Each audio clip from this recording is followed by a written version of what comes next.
আসসালামু আলাইকুম। আজ আমি আরও একটি নতুন টপিক নিয়ে হাজির হয়েছি। আমার আজকের topic finite and non finite verb. আমরা মূলত আজকের টপিক থেকে যে বিষয়টি জানতে পারবো সেটি হচ্ছে how to identify finite and non finite verb in a sentence. Sometimes it is really confusing about which one is finite and which one is non-finite verb. আমাদের আজকের আলোচনা থেকে আমরা একটি সেন্টেন্সের মধ্যে কোনটি ফাইনাইট ভার্ব এবং কোনটি নন ফাইনাইট ভার্ব সেটি আমরা আইডেন্টিফাই করা শিখব। তো আমি ফাইনাইট এবং নন ফাইনাইট ভার্বের কিছু বৈশিষ্ট্য এখানে উল্লেখ করেছি। এই বৈশিষ্ট্যগুলো আমরা প্রথমেই দেখব। বৈশিষ্ট্যগুলোর মধ্যে প্রথমেই আছে finite verb changes as per the tense of the sentence, number and person of the subject।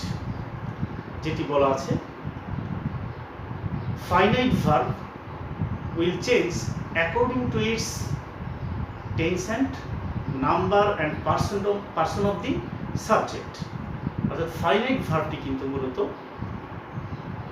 Tense অনুসারে পরিবর্তন হয় এবং তার যে সাবজেক্ট থাকে সেই সাবজেক্টের নাম্বার এবং পার্সন অনুযায়ী সেই ফাইনাইট ভার্বটি পরিবর্তিত হয়।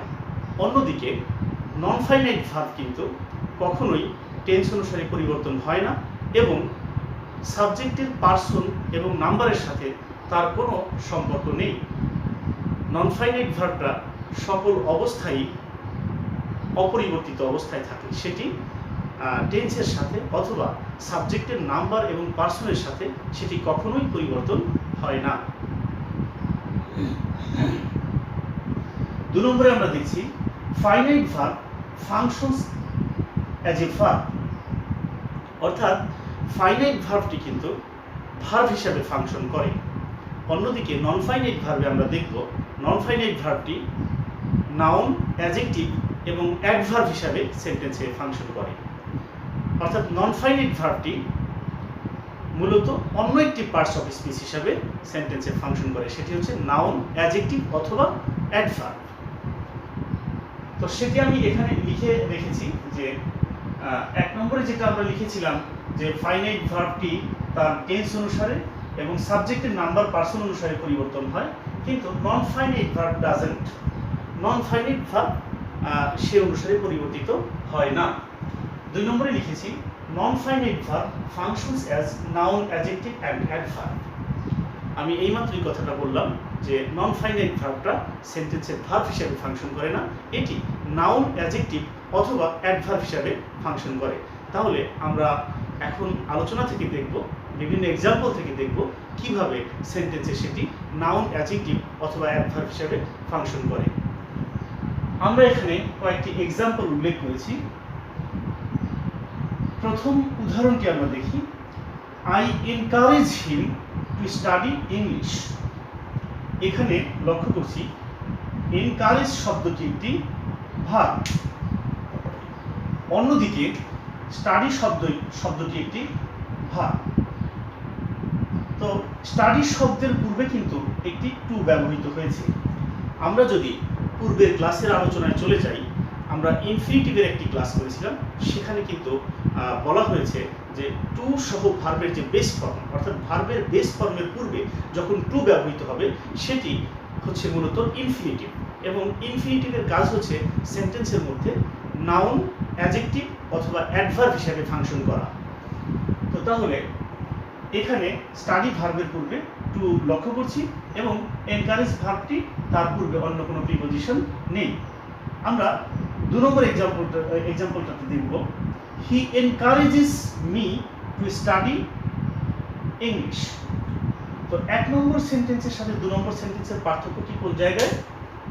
1 নম্বর সেন্টেন্সে আই এনকারেজ ব্যবহার করা আছে, আর 2 নম্বর সেন্টেন্সে হি এনকারেজেস।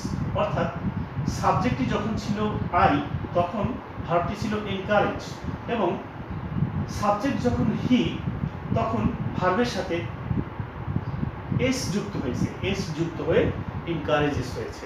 অর্থাৎ সাবজেক্ট যখন ফার্স্ট পারসন ছিল তখন এনকারেজ ছিল, এবং সাবজেক্ট যখন থার্ড পারসন সিঙ্গুলার নাম্বার তখন ভার্বের সাথে এস যুক্ত হয়েছে। অন্যদিকে আমরা দেখব যে এখানে হি ব্যবহার হওয়ার পরও স্টাডির সাথে স্টাডি শব্দটিতে কোনো পরিবর্তন আসেনি। পূর্বেও ছিল টু স্টাডি, এখনো আছে টু স্টাডি। এবার 3 নম্বর এক্সাম্পলটাতে দেখব। 3 নম্বর এক্সাম্পলে বলা আছে হি এনকারেজড টু স্টাডি। এখানে আবার আরেকটি পরিবর্তন হয়েছে, অর্থাৎ টেন্সের পরিবর্তনের সাথে সাথে, অর্থাৎ সময় পরিবর্তনের সাথে সাথে এখানে ভার্বেরও পরিবর্তন এসেছে। এখানে ছিল প্রেজেন্ট টেন্স, আর এখানে ব্যবহৃত হয়েছে এনকারেজড, অর্থাৎ পাস্ট টেন্স ব্যবহৃত হয়েছে।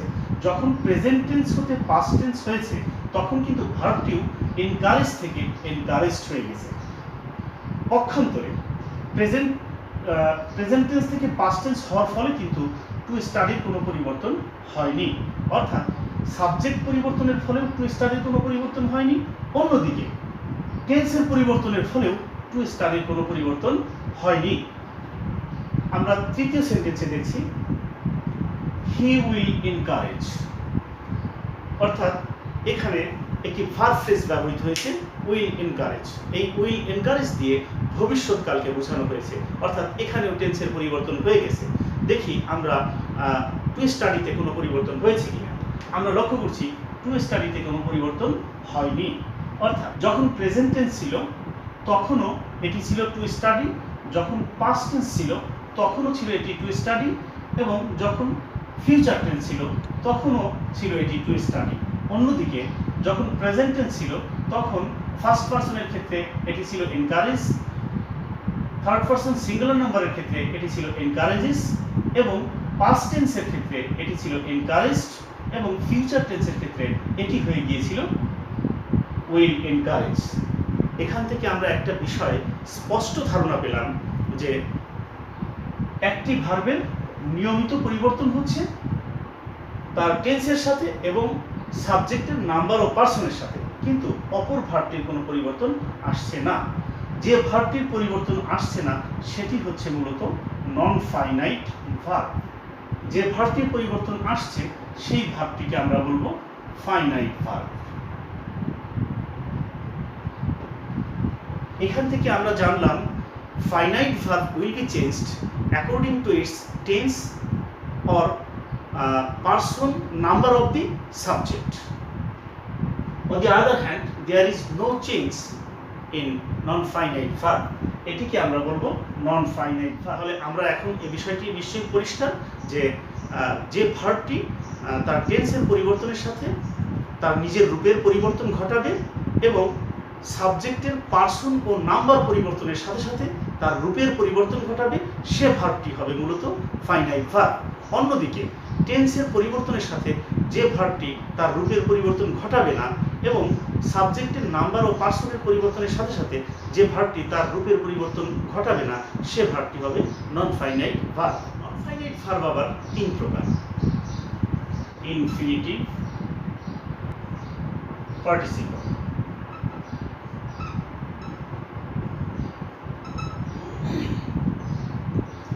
নন ফাইনাইট ভার্ব 3 প্রকার: ইনফিনিটিভ, জিরান্ড এবং participle.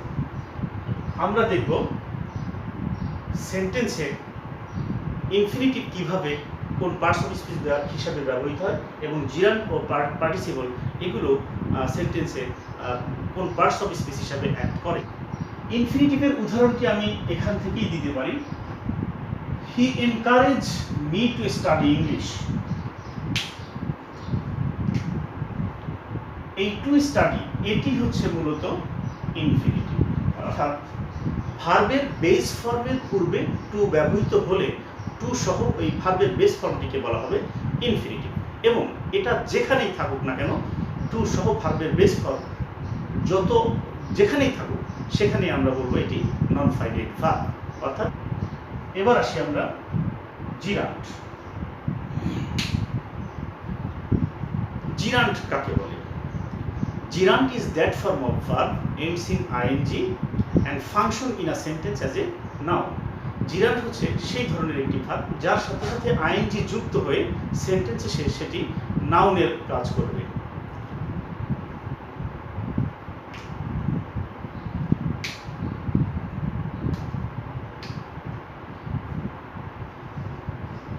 Walking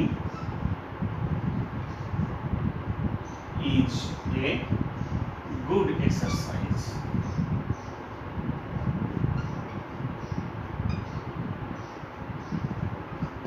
Walking is a good exercise. এখানে ওয়াকিং শব্দটি মূলত জিরান্ট।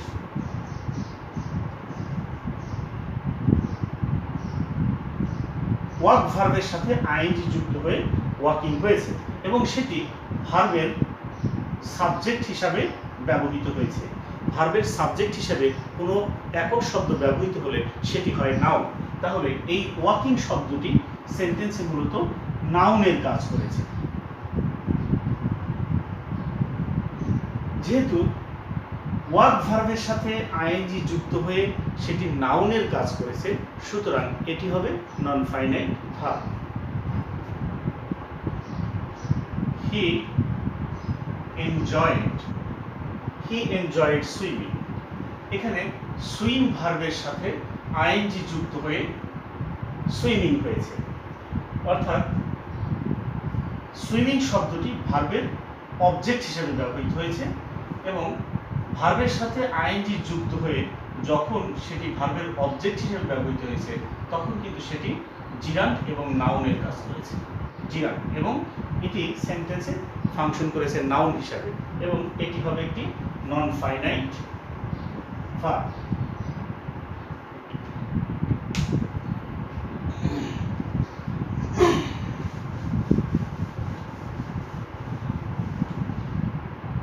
তাহলে আমরা দেখলাম ভার্বের সাথে আইএনজি যুক্ত হয়ে সেন্টেন্সে যখন সে শব্দটি নাউনের কাজ করবে তখন সেটিকে আমরা নন ফাইনাইট ভার্ব হিসেবে আখ্যায়িত করব। এবার পার্টিসিপল।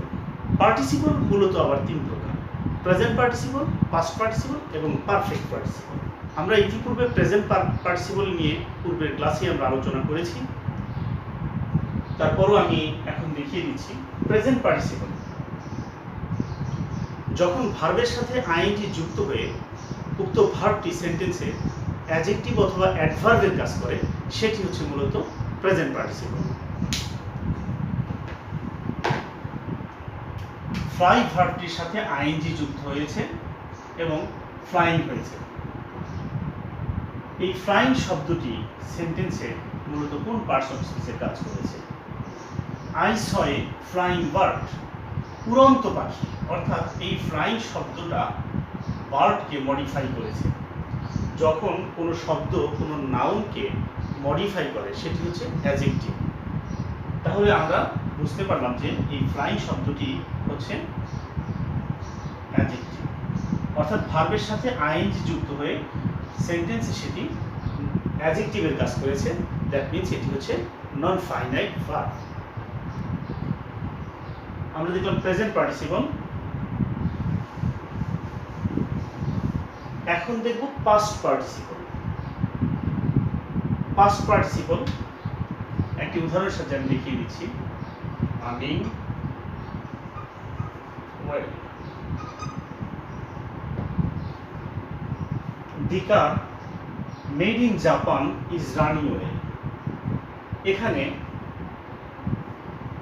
মেড ভার্বটি আছে পাস্ট পার্টিসিপল ফর্মে, কিন্তু এটি ভার্বের কাজ করেছে নাকি অন্য কোনো পার্টস অফ স্পিচের কাজ করেছে সেটি দেখব। দি কার মেড ইন জাপান, এই মেড শব্দটা মূলত কারকে মডিফাই করেছে। দি কার মেড ইন জাপান, অর্থাৎ যে কারটি জাপান তৈরি করেছিল, ইজ রানিং ওয়েল, সেটি ভালো চলে। তাহলে এখানে মেড শব্দটি মূলত কার নাউনকে মডিফাই করেছে। যখন সেটি নাউনকে মডিফাই করেছে তখন সেন্টেন্সে মূলত সে অ্যাডজেক্টিভ হিসাবে অ্যাক্ট করেছে।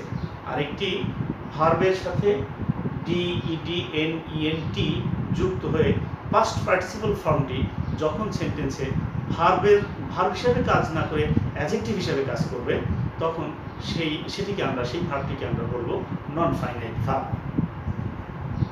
তাহলে এখানে মেড শব্দটি হচ্ছে একটি নন ফাইনাইট ভার্ব।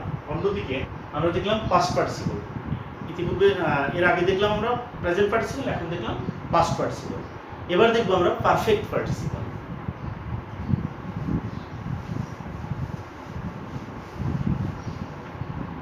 পারফেক্ট পার্টিসিপল মূলত হ্যাভিং এর পর যখন ভার্বের পাস্ট পার্টিসিপল হবে সেটি মূলত পারফেক্ট পার্টিসিপল। একটি উদাহরণের সাহায্যে দেখিয়ে দিই। Having business, having resigned the service he started business. আমরা দেখলাম হ্যাভিং এর পর ভার্বের পাস্ট পার্টিসিপল অর্থাৎ ভার্ব 3 ব্যবহৃত হয়েছে। যখন হ্যাভিং এর পর ভার্বের পাস্ট পার্টিসিপল বা ভার্বের 3 নম্বর রূপটি ব্যবহৃত হবে, এটি নিঃসন্দেহে বলে দেওয়া হবে এটি একটি নন ফাইনাইট ভার্ব। তাহলে আমরা যে বিষয়গুলো দেখলাম যে নন ফাইনাইট ভার্ব কিভাবে আমরা চিনব, আরেকটু সামারাইজ করি আমি। যখনই দেখব টু সহ ভার্বের প্রেজেন্ট ফর্ম, অর্থাৎ টুর পরে ভার্বের প্রেজেন্ট ফর্ম, আমরা চোখ বন্ধ করে বলে দিব এটি নন ফাইনাইট ভার্ব। যখন দেখব হ্যাভিং এর পর ভার্বের পাস্ট পার্টিসিপল ব্যবহৃত হয়েছে, হ্যাভিং এর পর ভার্বের পাস্ট পার্টিসিপল ব্যবহৃত হলেই আমরা বলে দিব এটি নন ফাইনাইট ভার্ব। অন্যদিকে ভার্বের সাথে আইএনজি যুক্ত হয়ে কখনো ভার্বটি সেন্টেন্সে ফাইনাইট ভার্ব হিসেবে কাজ করে, কখনো নন ফাইনাইট ভার্ব হিসেবে কাজ করে। যখন ভার্বের সাথে আইএনজি যুক্ত হয়ে সেটি সেন্টেন্সে নাউন, অ্যাডজেক্টিভ অথবা অ্যাডভার্বের কাজ করবে, তখন হবে সেটি নন ফাইনাইট ভার্ব। আর যখন সে ভার্ব হিসেবে অ্যাক্ট করবে সেন্টেন্সে, তখন সেটি হবে ফাইনাইট ভার্ব। এরপর ভার্বের 3 নম্বর রূপ, অর্থাৎ ভার্বের পাস্ট পার্টিসিপল। ভার্বের পাস্ট পার্টিসিপল কখনো কখনো সেন্টেন্সে ফাইনাইট ভার্ব হিসেবে কাজ করে, কখনো কখনো নন ফাইনাইট ভার্ব হিসেবে কাজ করবে। যখন ভার্বের পাস্ট পার্টিসিপল সেন্টেন্সে ব্যবহৃত হয়ে সেটি অ্যাডজেক্টিভের কাজ করবে, সেটিকে আমরা বলবো নন ফাইনাইট ভার্ব। তাহলে আজ আমরা জানতে পারলাম কোনটি নন ফাইনাইট ভার্ব এবং কোনটি ফাইনাইট ভার্ব। আজ আমাদের আলোচনা এই পর্যন্তই। Thank you for watching my class. Stay at home and stay connected with us.